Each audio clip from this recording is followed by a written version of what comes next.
Allahu Akbar, Allahu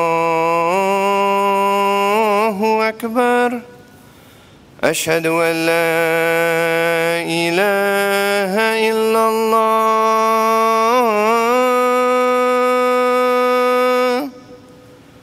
أشهد أن لا إله إلا الله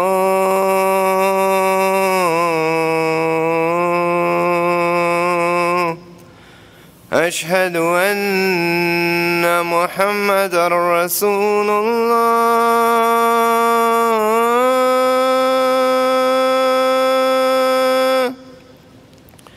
أشهد أن محمدًا رسول الله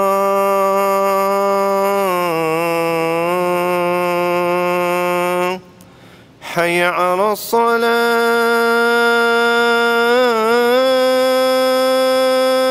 الصلاة حي على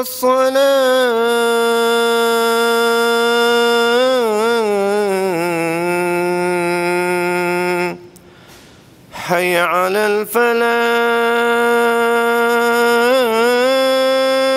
الفلاح حي على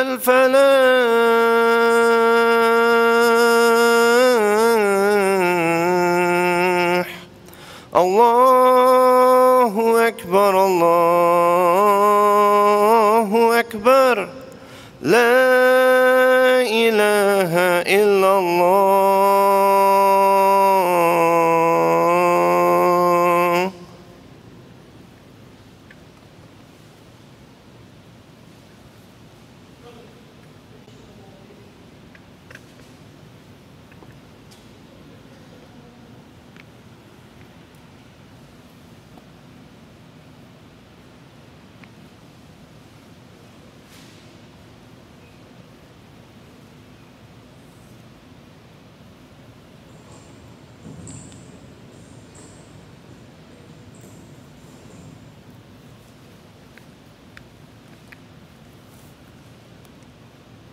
الحمد لله رب العالمين والعاقبة للمتقين ولا عدوان إلا على الظالمين وأشهد أن لا إله إلا الله وحده لا شريك له وأشهد أن محمدًا عبده ورسوله صلى الله عليه وعلى آله وأصحابه ومن دعا بدعوته واستنى بسنته إلى يوم الدين سلم تسليمًا كثيرًا أما بعد فأوصيكم ونفسي بتقوى الله عز وجل والسمع والطاعة ويقول الحق سبحانه أعوذ بالله من الشيطان الرجيم يا أيها الذين آمنوا ادخلوا في السلم كافة ولا تتبعوا خطوات الشيطان إنه لكم عدو مبين.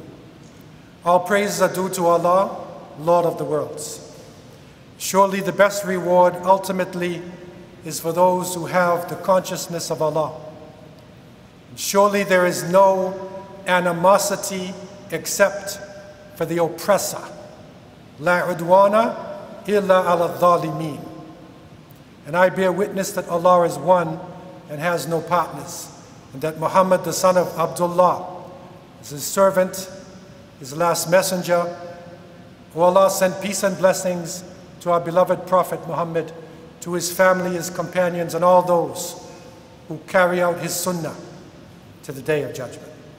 As to what follows, I begin by reminding myself and you of the importance of taqwa, of the consciousness of Allah, that we should hear Allah and obey. And Allah Azza wa Jal has revealed to us in his mighty book, O you who believe, enter into Islam completely and do not follow the footsteps of the shaitan, for he is to you an open enemy. And so Allah tells us, enter into Islam completely. If you want to be a believer, all aspects of Islam, not only Islam on Friday, but for the rest of the week. Not only Islam in the month of Ramadan, but for the whole year. Not only Islam when we are making salat, but when we are doing business, when we are dealing with our family, if we are involved in politics, everything should follow submission to the Creator of the heavens and the earth, and if not, the person could be following the footsteps of the evil one. Wa'iyadhu billah. So it was in the time of Prophet Muhammad ﷺ, with his beloved companions and what they were going through. And in the first 13 years in Mecca, the implementation of Islam was not as complex as in the Medina period. 13 years, the message based on Tawheed, on Akhirah, on character.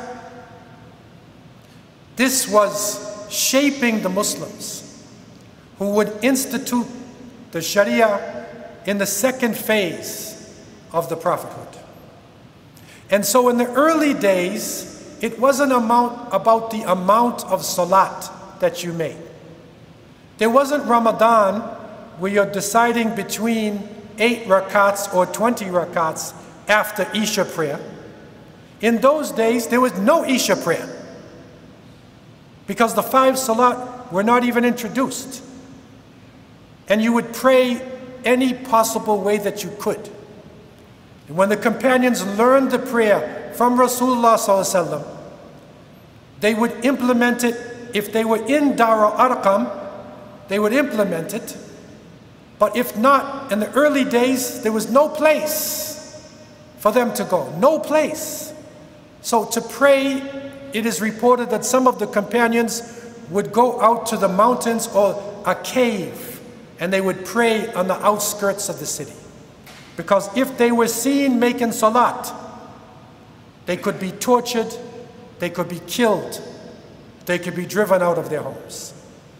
And so it was the little actions, the small or apparently small, but decisive actions taken by the Muslims that set the foundation for the whole of Islamic history. And we need to recognize that in our own life, there may be a small action that I could do or you could do, and that action could have a great impact on our children, on our community, on the whole Muslim world. Allah can take the sincerity of a person and make it flower into an amazing event. And so it was at the time of darkness, when to be a Muslim was dangerous, to be seen in public was dangerous. Mecca was not a big place. At that time, one of the companions made a decisive action. Muslims had no place to pray. They had no place to congregate. So one of the early companions, Al-Arqam ibn Abi Arqam ibn Asad, radiallahu anhu, he said to the Prophet ﷺ, I will donate my house. It's in a little bit outskirt section. It's a perfect position. I will donate my house to the Muslim Ummah. Use my house as the house of Islam. Take my wealth for Allah subhanahu wa ta'ala. And so Al-Arqam gave his place.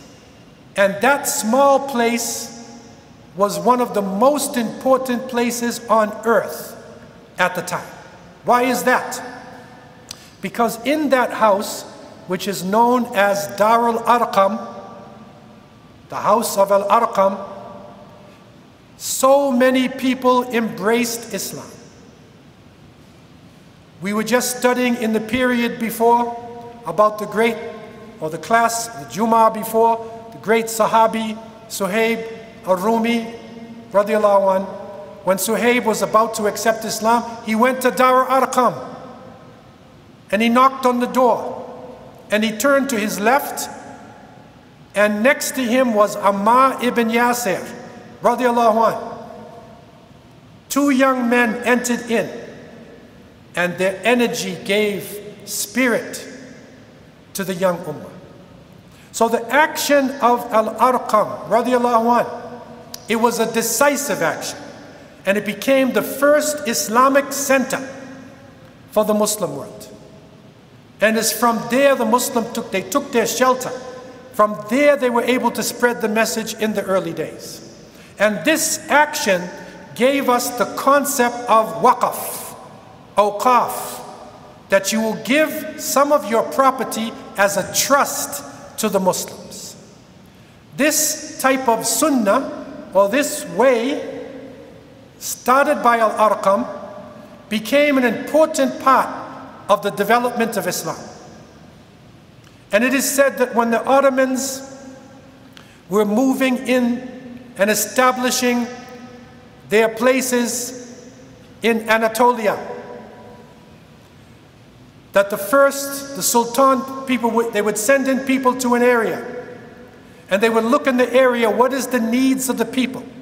They would establish a masjid, establish a soup kitchen, establish a medical center, establish a madrasa. This is called Imara system. And this small little island of Islam, it was based on waqf. It was based on trust that was given to the leadership of Islam, which is called the Ministry of Awqaf, and they would give this waqf, people would give, and then the leaders in that area would call businessmen in.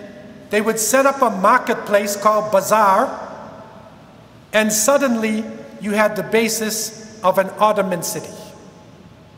Many of the largest cities in Turkey today and in Muslim and in the Ottoman empires were established based on waqf, based on a trust. So as Al-Arqam ibn Abi Arqam ibn Asad radiallahu anh made a small but decisive action, giving of himself, today we are called upon to assist Muslims in this crisis that our world is in. And that means that if Allah has given you wealth, it is a trust, it is amana that Allah put in your hands. And from that trust, you can donate waqf to the Muslim community, a piece of land. You can donate wealth, and you will do it in your name or your father's name, your mother's name. You will give it for the community, and that will be, inshallah, sadaqatun jariyah. It will be a continuous sadaqah that will continue to bless you even after your death. So with a small decisive action, Al-Arqam set the stage for Muslims and the spread of Islam throughout the world. We too can do this. And I pray that Allah would raise up in the Muslim world thousands of Al-Arqams who would give their wealth to support the Muslims and other people as well, the poor and the needy in the world who are in need at this point in time. I leave you with these thoughts. أقول قولي هذا وأستغفر الله لي ولكم ولسائر المسلمين من كل ذنب استغفروه إنه هو الغفور الرحيم.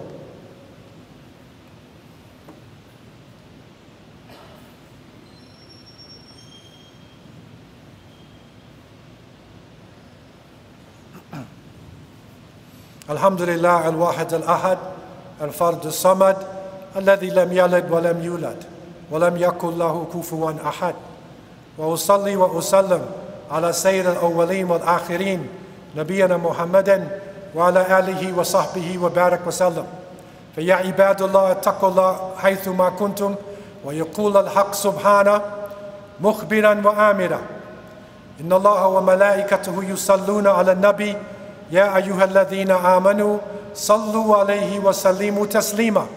اللهم صل وسلم على عبدك ورسولك محمد وعلى آله وأصحابه أجمعين وارض الله عن الخلفاء الراشدين أبو بكر عمر عثمان وعلي وأنا برحمتك يا أرحم الراحمين. الحمد لله الذي هدانا لهذا وما كنا لنهتدي لولا أن هدانا الله. ربنا لا تزغ قلوبنا بعد إذ هديتنا وهب لنا من لدنك رحمة إنك أنت الوهاب. ربنا فاغفر لنا ذنوبنا وكفر عنا سيئاتنا وتوفنا مع الأبرار. اللهم أعز الإسلام والمسلمين. اللهم أعز الإسلام والمسلمين. اللهم أعز الإسلام والمسلمين. لا إله إلا أنت سبحانك إنا كنا من الظالمين. اللهم اغفر للمسلمين والمسلمات والمؤمنين والمؤمنات الأحياء منهم والأموات برحمتك يا أرحم الراحمين. عباد الله يرحمكم الله. إن الله يأمر بالعدل والإحسان وإيتاء ذي القربى وينهى عن الفحشاء والمنكر والبغي يعظكم لعلكم تذكرون. قوموا إلى صلاتكم يرحمكم الله.